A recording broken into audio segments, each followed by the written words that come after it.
They'll be asking you, do you have a boyfriend? Do I have a boyfriend?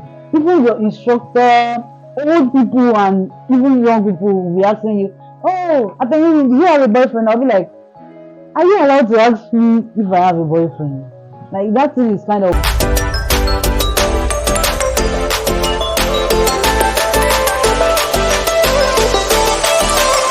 Hi besties, thanks for clicking on this video. Welcome back to my channel. To those that are just returning subscribers and those that are just tuning in, welcome to Opeyemi's lifestyle. I would love to see you more, so please subscribe and give this video a thumbs up.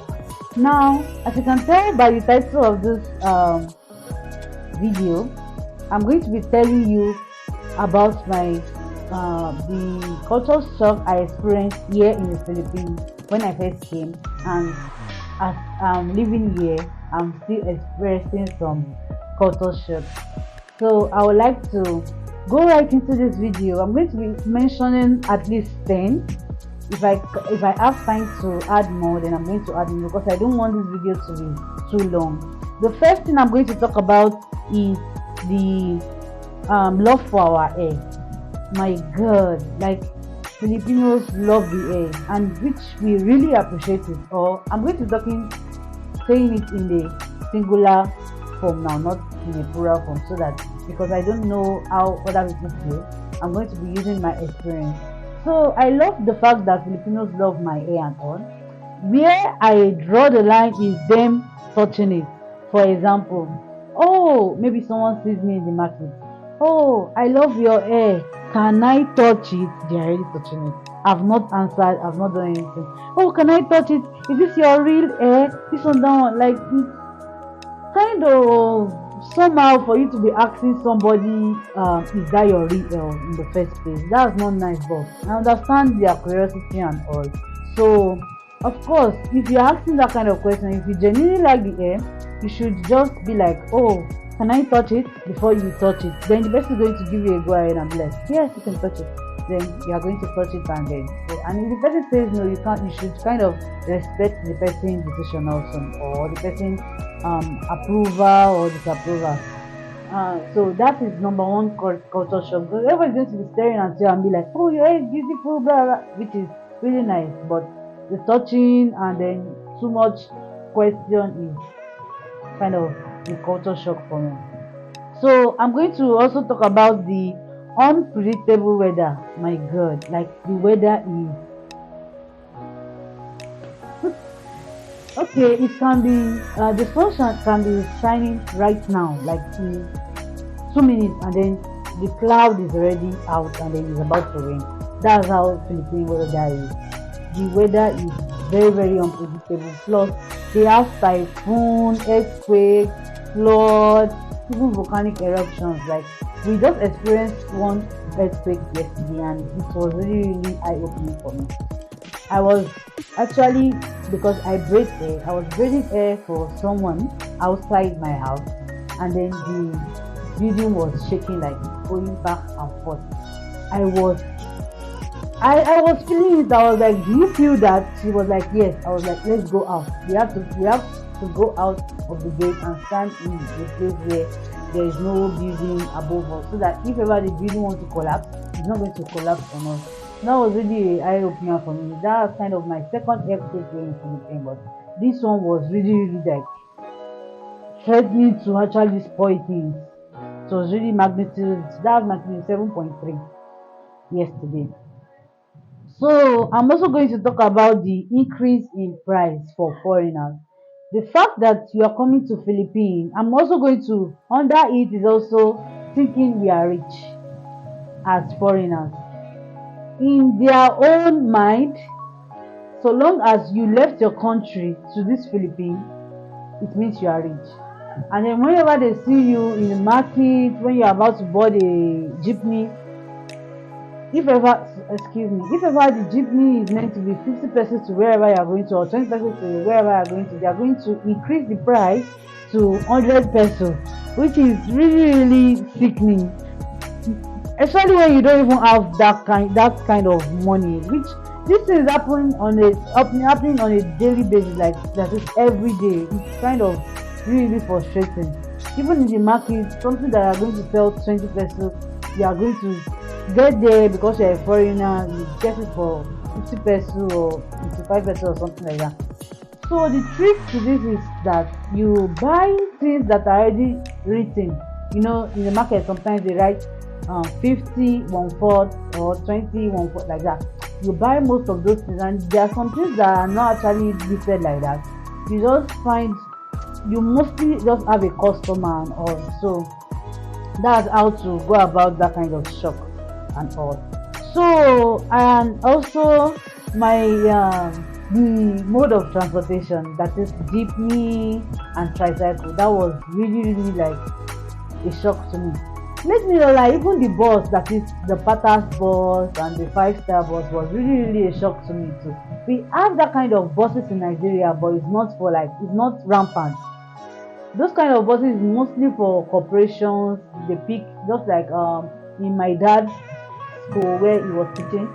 Sometimes they pick them up like that for coastal, that kind of coastal buses. They pick the teachers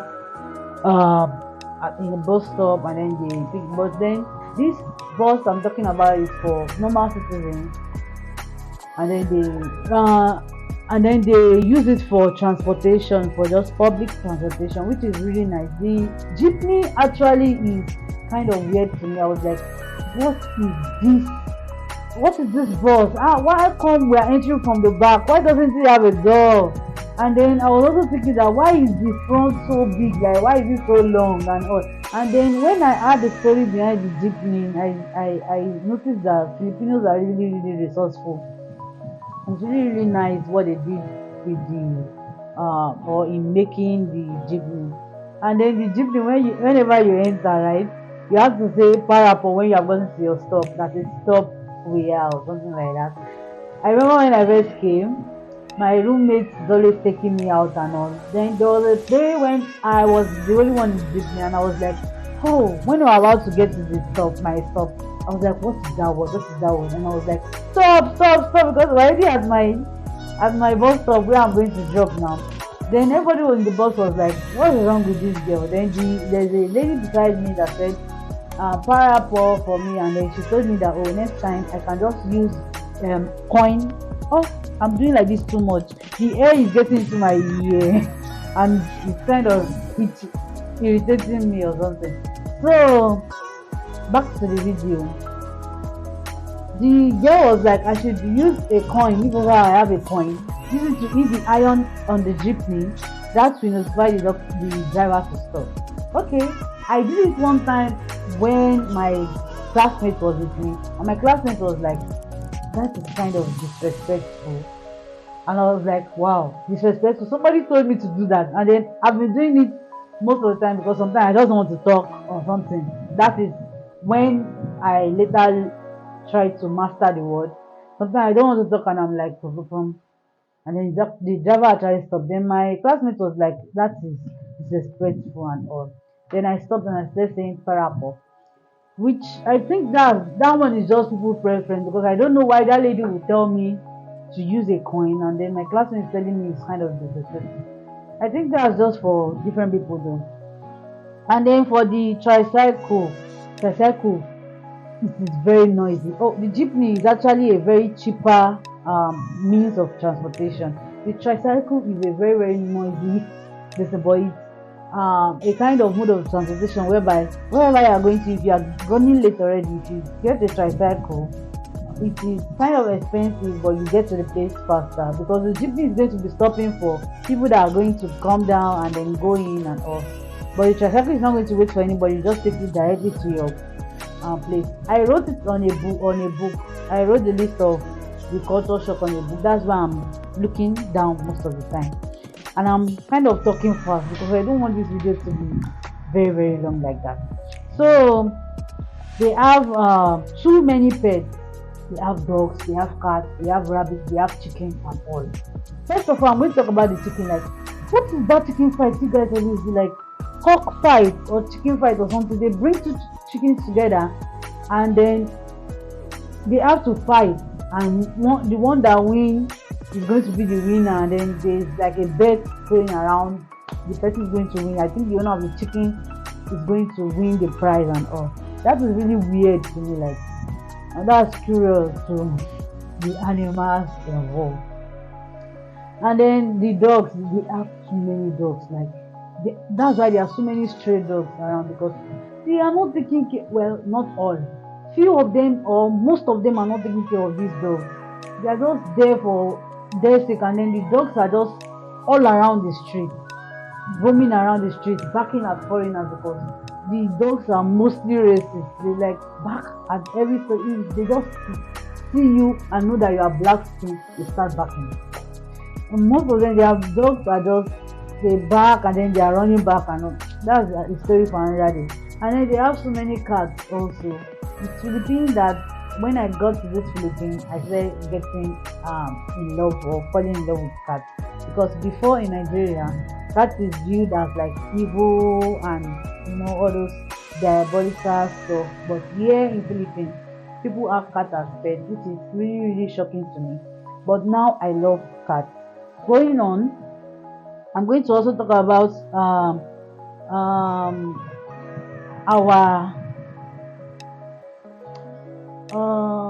our food. Bro, their staple food is rice. Meaning, they can eat rice in the morning, afternoon, and night. They can eat rice on Monday, Tuesday, Wednesday, Thursday, Friday, Saturday, Sunday. The rice is just there. They don't eat rice with stew. Yes, I know. They don't eat rice with stew. It is very, very, very, very exhausting. They eat rice with gravy, and if it is not rice, if it is something else, that is either too salty, too sweet for me, or not spicy, which I love spicy food. Okay, let me look for a food that is actually too salty. Peanut, peanut, that is peanut that is coated flour in groundnut and all. These people are going to make this thing salty or more. They say it's flavored, but it's too much. It's too much. Calm down. Be calming down. And then potato is already sweet. They're adding sugar. Banana is already sweet. They're adding sugar. That is the fried one. They turn it to chips and then they're adding sugar. It's really sickening. These things are not really spicy. They don't really like spicy food, and I love spicy food. So most of the time, if I want to order like from Jollibee or McDo, I tell them spicy. That is, the chicken will have to be spicy. So, about the relationship aspect, these people are going to be asking me, "Do you have a boyfriend?" Sir, you said what? Yes, ma'am. Why are you asking me? Are you supposed to be asking me if I have a boyfriend? Like, that was really a shock to me. Every time that I had that, I was like, why are you asking me if I have a boyfriend? Like, is that supposed to be your business? In Nigeria, we keep things secret and all. People want to know everything. And then, all those kind of questions are just like random questions, like, how are you for them? It's really, really shocking to me. So, anybody can ask you if you have a boyfriend. That is your instructor, a man, a female, anyone, younger, older, your classmates, anyone can ask you, "Oh, Opeyemi, do you have a boyfriend?" "Oh, Opeyemi," like, it's everywhere. And then I have to get used to it, because I noticed that it's just part of their way of life. And then I'm going to also be talking about their LGBTQ community. Like, oh, you guys are so proud. God, people are so confident about it, which is kind of, I'm going to say, it's shocking to me, very, very shocking to me, first of all, because in Nigeria, if you are part of LGBT community, you can't just come out and say, "Oh, I'm this," and then I start dressing a certain way, or especially if a boy is not dressing like a girl and all that. It's kind of, everybody's going to be looking at you like, what is wrong with this one and all. But I like the way they are confident about it, and or they even go for march, they go for rally and all those stuff. I think beginning of this month or ending of this month, which is July or June, I guess they had a rally or something about their LGBT community, which is really really nice that they are really really proud about it like that. I love that. And then I also want to talk about smoking among teenagers. That is among people that are just 12 to 15 years old. Like, why are you guys smoking? What do you want to forget about at that age? Or what do you want to be high about at that age? Like in Nigeria, they hide and smoke. Like even if you are old enough, you hide from your parents, you hide from your neighbors to smoke that smoke you want to smoke. If you want to smoke, you either maybe close that door, close your room door, you go to your backyard, or you wear a setting where there are no elder people there. These people are going to be smoking outside on the street. They are going to sit down in a kiosk like here and smoke and drink, and they are young. This in Nigeria sef, even if your parents, I'm just saying it for like, if my parents don't smoke, even if your parents is smoking, you shouldn't be sitting down there where they are doing all those kind of things. It should be elderly people that are just there seated around there. But the fact that students and young people like teenagers are actually smoking is shocking to me, very very shocking. I'm going to talk about their religion. It really really shocked me when I noticed that most of them are actually just Catholic. Most of them, they are Muslims here though, but I think they are in other cities. Excuse me. I think the Muslims are in other cities, but they are mostly Catholic. And then their Catholic is kind of different from Catholicism in Nigeria, because I'm actually not a Catholic, but I'm just saying based on what I've experienced here, because I have never experienced that in Nigeria. Okay, there is this Lent season. I think that's when Jesus is going to carry the cross, and then you're going to whip Jesus with cane and all. These people are going to go to the extreme of carrying that cross around, and not only carrying the cross, they are going to be actually whipping the person carrying the cross, that's the person portraying to be Jesus, and then there is actually going to be blood, and that this is real life. You know, in Nigeria, they're going to do that. Maybe the stick might not be too heavy, that is the wood, the cross might not be too heavy, and then the other ones, the stripe of blood, this will be makeup and all. But these people are going to real life, and they feel like that thing is like that is going to wash them of their sin or something like that, which is kind of weird and confusing. I'm like, Jesus already did that, must you actually do it? This thing is just like remembrance, to see that every year they're actually doing this, and people actually they opt to do it by themselves. It is kind of weird. I'm going to add one: stable electricity. The electricity here is like, wow bro, 24/7, and if ever they are going to like take light, it will only be for maintenance. That is, maybe they just want to switch some cables or something. I don't know what they call maintenance, but I'm just using that as an example, bro.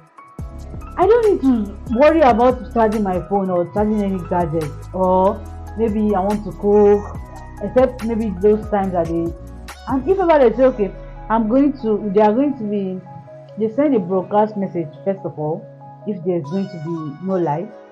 After sending that broadcast message, the message, they are going to state that okay, we are going to be taking the lights from 4 o'clock to 6 o'clock, or from 4 o'clock to 5 o'clock. And believe me, once it is 4, they are going to take the light, and once it is 5, or when it is 6, or whatever the time is, they say they are going to bring the light, they are actually going to bring it. In Nigeria, you can wait for electricity for hours. And then I remember one time in our street, we had to do it like time frame, like after this street already got 2 hours or 3 hours of light, we are going to also have 3 hours or 2 hours of light, and then so on and so forth and so on and so forth. And then there is one again, I remember one time, 3 days on, 3 days off. That is, maybe if they bring light Monday, Tuesday, Wednesday, that means there will not be light for our street Thursday, Friday, Saturday, Sunday. Huh? Thursday, Friday, Saturday. I think on Sunday is not general light. I've forgotten how they do, but yeah, I was so shocked about that. And then I'm also going to chip in one special thing. What's that? Water. I'm like, why are we paying for water? Ah, in Nigeria, water is free. Oh. That's apart from the table water we drink, we buy and drink. Water is free. Washing clothes, bathing, and all those stuff, cooking water is very, very free. It is so free to the point that if you have a well or a borehole, you are good to go. People have well, but they still have buying of water and then paying of electricity bill and water bill and all. You know, we don't pay water bill in Nigeria. The only bill we pay is electricity bill, which is called NEPA or KSTM now. So that paying of water bill was a shock to me. And then here again, the shock again I experienced was paying rent every month. Bro, in Nigeria we pay rent yearly. That is, if you pay in January, it's until the next January. If you pay January 2021, if your rent is due every 14th of January 2021, it means your next due date for rent is 14th of January 2022. But here, once you pack into this house by May 14, 2021, it means you have to pay rent June 14, 2021, and then it goes like that, July 14, 2021, and so on and so forth. That is, you are paying 12 times in a year. That is, the rent is monthly. That was really, really a blow to my face then. But I thank God I've been here for 4 years now, and I'm struggling, or I'm doing well, or I'm coping, or whatever I'm going to say, I'm doing it. I'm doing well. So these are the culture shocks I experienced here in the Philippines. I hope you enjoyed this video, and I hope it is short enough. And I'm going to be repeating myself again and saying thank you to those that watched to this point. Thank you for my returning subscribers. Thank you for your likes. Thank you for everything. And those that are just watching my video for the first time, the video are going to be getting more interesting now because I'm now on break. You know, all this while I've been in school because I'm studying nursing here, and now I'm on vacation. That is break, school break. We're going to be resuming September. So now, from this month till August, I'm going to be free, and I plan on bringing more video or doing more videos. So thank you for watching. See you in the next video that will be more exciting and more beautiful than this. Thank you.